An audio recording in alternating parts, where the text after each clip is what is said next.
ایک شخص جو زمین پر گری ہوئی مٹی کو بغور دیکھ رہا ہے، پھر آہستہ آہستہ سونگھتا ہے۔ یہ یاک کا گوبر ہے۔ اگلے ہی لمحے وہ فوراً اپنے قبیلے کو اکٹھا کرتا ہے۔ سب لوگ خاموشی سے زمین پر لیٹ جاتے ہیں اور مٹی سے ڈھانپ لیتے ہیں تاکہ ان کی انسانی خوشبو چھپ جائے۔ اس بار ان کا ہدف تھا پہاڑ کی ڈھلان پر موجود یاک ہرڈ۔ قبیلہ آہستہ آہستہ مکمل تربیت اور غیر معمولی احتیاط کے ساتھ آگے بڑھتا ہے۔ اچانک تاؤس کا اشارہ ملتا ہے۔ پل بھر میں سب کھڑے ہوتے ہیں، خوفناک چیخوں کے ساتھ ریوڑ کی طرف دوڑ پڑتے ہیں۔ یہ موت یا زندگی کی لڑائی ہے، لیکن یاکس بھی آسانی سے ہار ماننے والے نہیں۔ وہ اپنے نیزے پھینکتے ہیں، فوراً ایک مضبوط دیوار کی شکل بنا لیتے ہیں اور یاکس کا رستہ روک لیتے ہیں۔ گھبراہٹ میں یاکس پیچھے ہٹتے ہیں اور ایک ایک کر کے گہری گھاٹی میں گرنے لگتے ہیں۔ یہ ایک بروٹل مگر مؤثر طریقہ تھا۔ قبیلے کو لمحوں میں بہت سا کھانا مل گیا، لیکن ایک یاک ابھی بھی کھڑا تھا، ضدی، طاقتور اور ہار ماننے سے انکاری۔ یہ اس کی زندگی کا پہلا شکار تھا۔ یہ لڑکا ہے کیڈا تھا۔ سامنے ایک پاگل یاک اور کیڈا خوف سے کانپ رہا تھا۔ اچانک وہ اڑتا ہے اور پوری قوت کے ساتھ کیڈا کو ٹکر مارتا ہے۔ وہ بھاگنے کی کوشش کرتا ہے، لیکن یاک اس کے پاؤں پر زور سے وار کرتا ہے، اسے زمین پر گرا دیتا ہے۔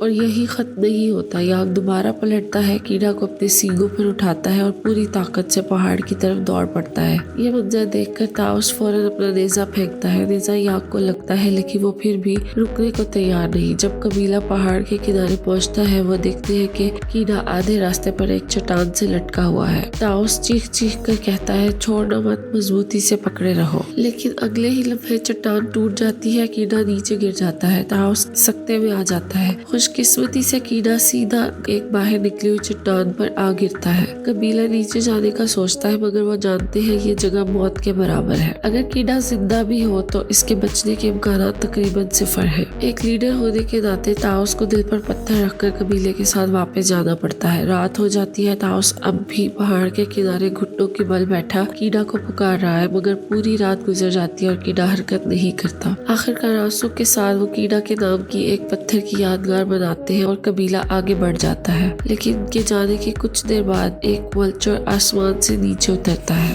جیسے ہی وہ کیڈا کے منہ کی طرف بڑھتا ہے، اچانک کیڈا کی آنکھیں کھل جاتی ہیں۔ وہ زور سے وار کرتا ہے، ولچر لڑکھڑاتا ہوا نیچے کھائی میں جا گرتا ہے۔ کیڈا اٹھتا ہے، ارد گرد دیکھتا ہے اور سمجھ جاتا ہے کہ وہ ایک گہری گھاٹی کے کنارے ہے۔ وہ چیخ کر تاؤس کو پکارتا ہے، لیکن جواب میں صرف اس کی آواز کی بازگشت آتی ہے۔ کیڈا مرنا نہیں چاہتا۔ وہ نیچے اترنے کی کوشش کرتا ہے، مگر پہاڑ حد سے زیادہ سیدھا ہے۔ ایک غلطی اور وہ گر جاتا ہے۔ آخری لمحے میں وہ چٹان پکڑ لیتا ہے، لیکن نیچے پاؤں رکھنے کی کوئی جگہ نہیں۔ اپنی ساری طاقت لگا کر وہ خود کو لٹکائے رکھتا ہے، پتہ نہیں کب تک۔ اچانک آسمان پر بادل چھا جاتے ہیں، تیز بارش شروع ہو جاتی ہے، نیچے پانی ایک وحشی دریا بن جاتا ہے۔ کیڈا سمجھ جاتا ہے یہی واحد موقع ہے۔ وہ ہمت جمع کرتا ہے اور طوفانی دریا میں چھلانگ لگا دیتا ہے۔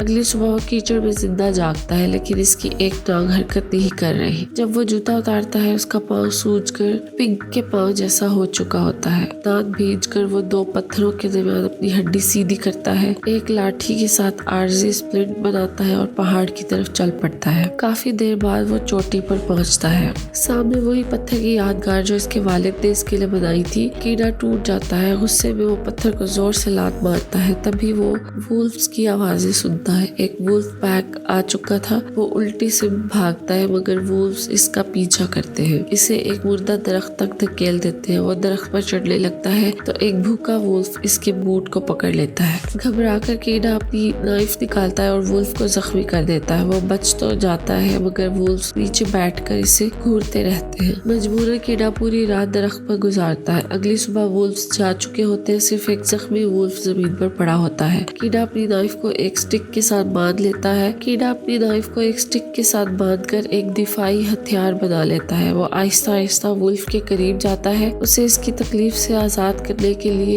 مگر جب وہ وولف کی آنکھوں میں خوف اور بے بسی دیکھتا ہے، کیڈا کا دل نرم پڑ جاتا ہے۔ وہ فطری طور پر مہربان ہے، اس نے کبھی کسی کو نہیں مارا۔ خود کو بچانے کے لیے وہ وولف کو قابو میں کر کے اس کا منہ بند کرتا ہے اور اسے ایک غار میں لے جاتا ہے۔ وہ دونوں وہی رات گزارتے ہیں۔ اگلی صبح کیڈا کیڑا جڑی بوٹیاں پیس کر اپنے زخمی پاؤں پر لگاتا ہے اور اسی لمحے وولف خود کو بندھن سے آزاد کر لیتا ہے، لیکن اس سب کے باوجود کیڑا پرسکون رہا۔ اس کے دل میں خوف نہیں بلکہ خالص مہربانی تھی۔ اس نے آہستہ سے صاف پانی ایک پیالے میں بھرا اور اسے وولف کے سامنے رکھ دیا۔ جیسے ہی کیڑا قریب آیا، وولف نے دانت نکال لیے، آنکھوں میں سختی اور ہلکی سی گھبراہٹ، لیکن کیڑا پیچھے نہیں ہٹا۔ وہ مسلسل وولف کو سکون دیتا رہا، اپنے ہاتھوں سے اشارہ کر کے دکھاتا رہا کہ پانی کیسے پیا جاتا ہے۔ آہستہ آہستہ وولف نے کیڑا کے اچھے ارادوں کو محسوس کیا، پھر کیڑا نے اپنے سر اور جسم جھکا دیا، یہ ظاہر کرنے کے لیے کہ وہ دشمن نہیں بلکہ دوست ہے۔ آخر کار وولف نے بھی خود کو جھکا لیا اور زبان سے پانی پینے لگا۔ کیڑا نے سکون کا سانس لیا اور پہلی بار دل سے مسکرایا۔ بعد میں انفیکشن سے بچانے کے لیے کیڑا نے وولف کے زخم صاف کیے۔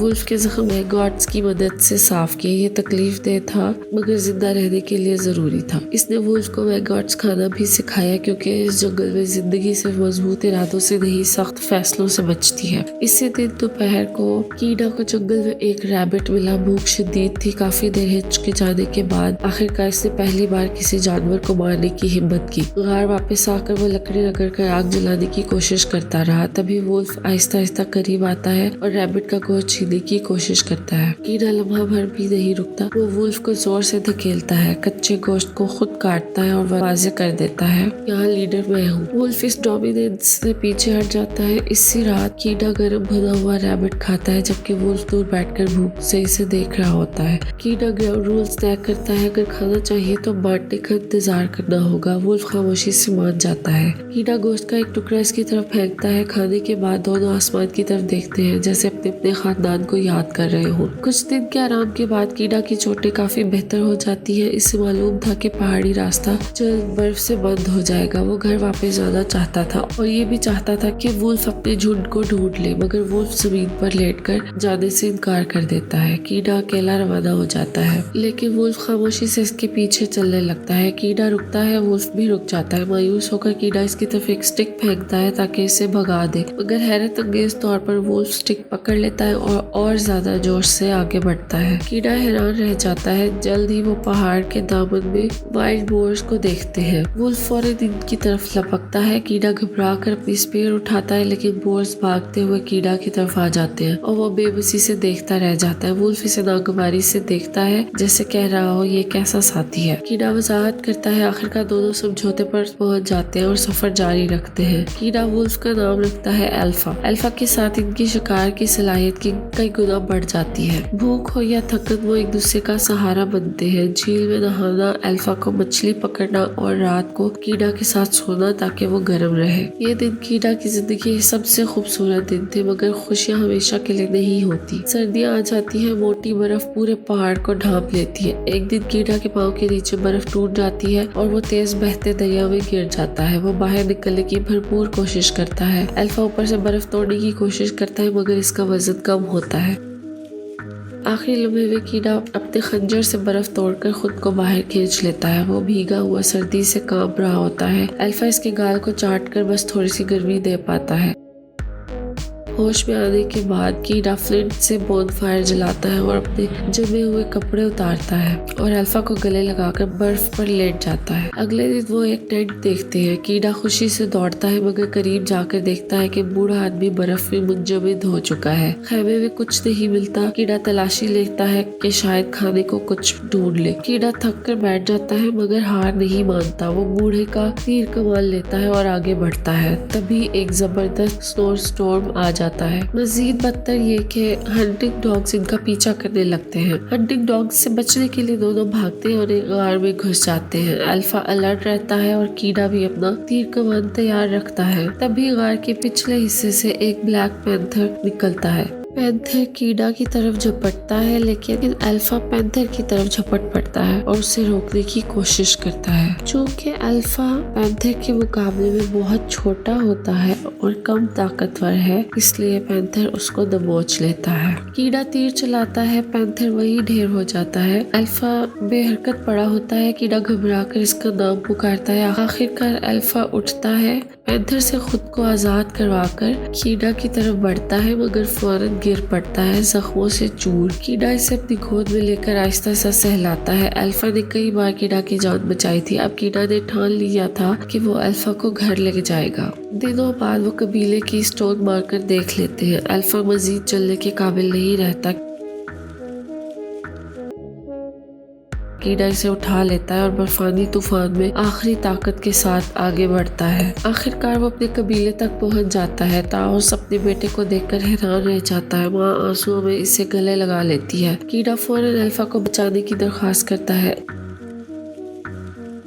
جب کیڈا جاگتا ہے وہ دیکھتا ہے کہ الفا نے وولف پپس کو جنم دیا ہے۔ الفا حاملہ تھی، یہ جان کر کیڈا کی آنکھوں سے آنسو بہنے لگتے ہیں۔ اس دن کے بعد کیڈا الفا کو اپنا خاندان مان لیتا ہے۔ مہینوں بعد وولف پپس بڑے ہو جاتے ہیں۔ کیڈا اور الفا اکٹھے بیٹھ کر سورج کو غروب ہوتے دیکھتے ہیں اور ہمیں یہ سکھاتے ہیں اگر جانور آپ کو پہچان لے تو وہ زندگی بھر آپ کے وفادار رہتے ہیں۔ اگر آپ کو دوستی اور قربانی کی یہ کہانی پسند آئی ہو تو ویڈیو کو لائک اور شیئر ضرور کریں اور چینل کو سبسکرائب کر لیں۔